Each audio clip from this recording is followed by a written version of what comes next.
महोदय, आपने अवसर दिया। महामहिम राज्यपाल जी के धन्यवाद प्रस्ताव को पूर्ण समर्थन देते हुए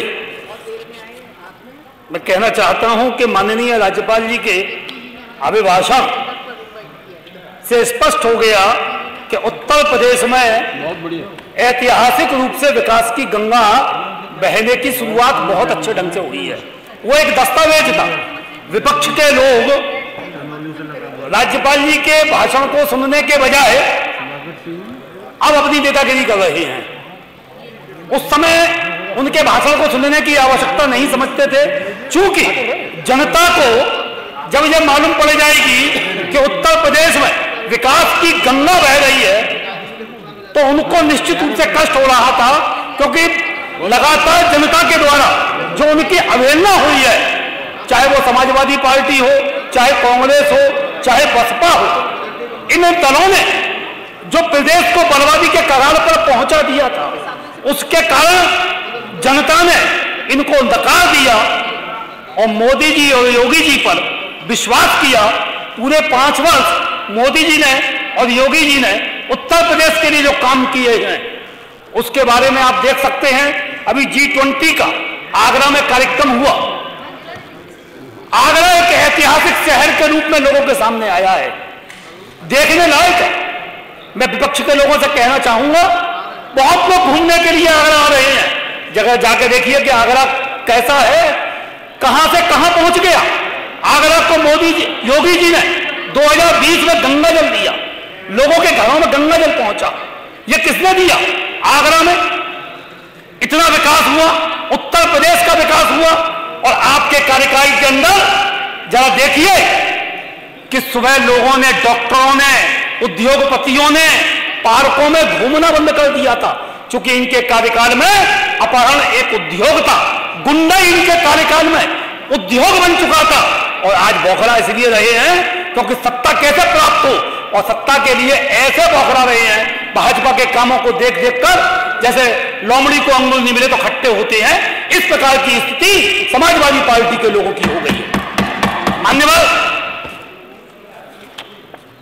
मेरा आग्रह है, बहुत अच्छा उत्तर प्रदेश के अंदर जो विकास कार्य चल रहे हैं, और हम ये कह सकते हैं जैसे देश में मोदी जी हैं तो सब कुछ मुमकिन है, ऐसे ही उत्तर प्रदेश में योगी जी हैं तो सब कुछ मुमकिन है।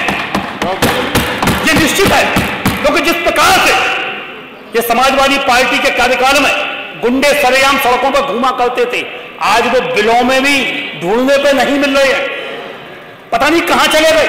नकल माफिया, भू माफिया सब गायब हो गए हैं, सट्टा माफिया गायब हो गए हैं।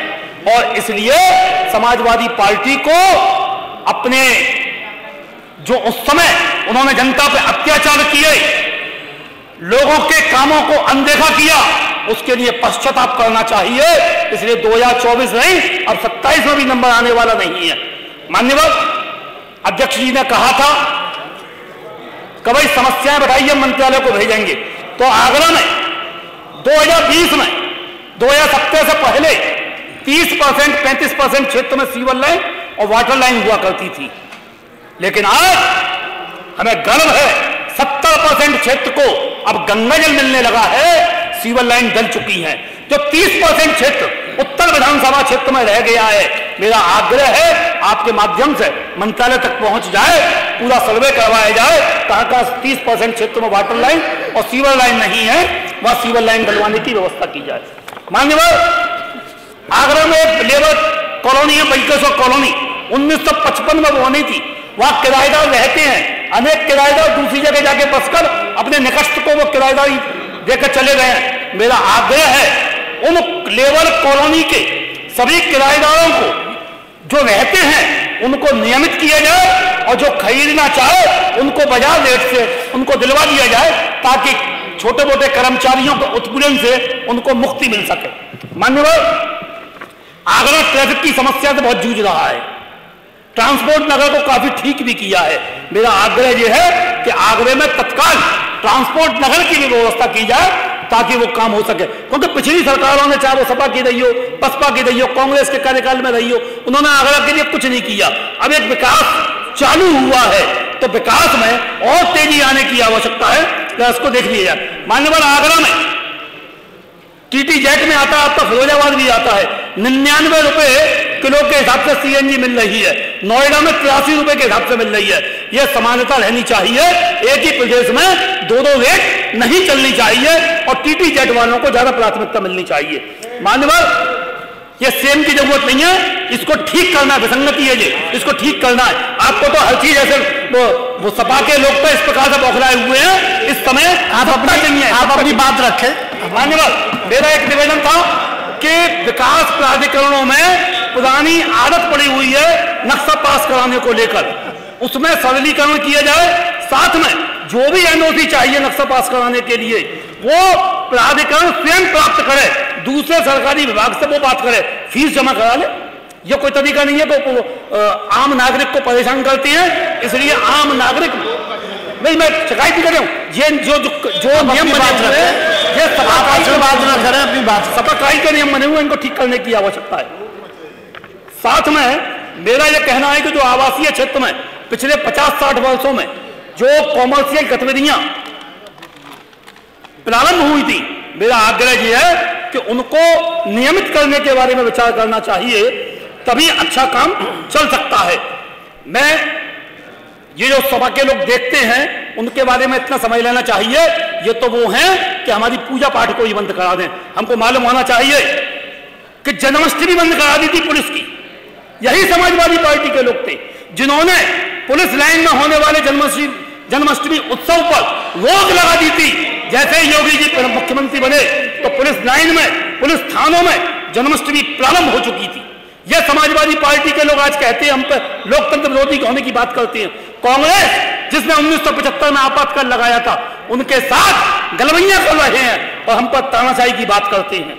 मान्यवर, यह कल तक अकबर और औरंगजेब की बात करते थे, लेकिन हम गर्व के साथ कह सकते हैं कि अब उत्तर प्रदेश महाराणा प्रताप और छत्रपति शिवाजी के सपनों का उत्तर प्रदेश बनने जा रहा है। अब अकबर और महाराणा प्रताप की तुलना नहीं होगी। अकबर कभी महान नहीं थे, औरंगजेब कभी महान नहीं था, महाराणा प्रताप महान थे, महान है, महान रहेंगे। ये हमारे मान्यवर, मेरा एक अंतिम निवेदन एक है कि एक कुछ ध्यान देने की आवश्यकता है। सूचना का अधिकार, देश में सूचना प्राप्त करके ठीक स्थिति को लाने का था, लेकिन कुछ समय से देखने में आ रहा है कि सूचना के अधिकार का कुछ लोग दुरुपयोग भी कर रहे हैं। इस पर ध्यान देने की आवश्यकता है। यह सत्ता और विपक्षी की बात नहीं है, आम नागरिक को इसका लाभ मिलना चाहिए। इसको लोग उद्योग बनाने में लगे। ठीक है माननीय सदस्य, क्योंकि सपा काल में जो गुंडाई होती थी उस पर रोक लगी है, तो अब एक नया हथकंडा अपना लिया है, सूचना के माध्यम से लोगों का उत्पीड़न करने का प्रयास होता है। इस चौथ वसूलों को भी हमको रोकने की कोशिश करनी चाहिए। मैं ठीक है, समाप्त करें। हाँ, मेरा विषय इतना ही था। इन सारी जो मैंने अपने क्षेत्र की समस्याओं के बारे में आपसे निवेदन किया है वो विभिन्न मंत्रालयों तक पहुंच जाए, ऐसा अध्यक्ष जी ने भी कहा था। धन्यवाद। जय हिंद, जय भारत। माननीय